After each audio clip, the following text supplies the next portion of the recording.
हे फार कठीण काम असतं. नसते समज गैरसमज निर्माण होतात. पाठ वळली की माणसं बदनामी करतात. तसा याला मीच अपवाद आहे असं नाही. कुणाचीही पाठ वळली की माणसं त्याची बदनामीच करतात. दोघं तिघं मिळून एकाची, हा एकला पुन्हा दोघा तिघात मिसळला की चौथ्याची, असं चक्र सुरू राहतं. तुम्ही कसंही वागा, चांगलं वागा, वाईट वागा, तुम्ही चर्चेचाच विषय होता, कारण तुम्ही खरे समाजशील प्राणी असता. म्हणूनच मला माणसापरीस मेंढरं बरी, माझं माझं म्हणीत होतो, मलाच त्यानं टाळलं, जन्मानोजन्मीचं गड्या तुझ्याशी नातं जोडलं.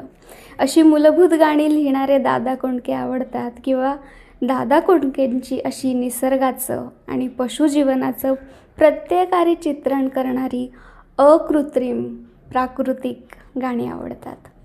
उन्हाळ्याच्या दिवसात दुपार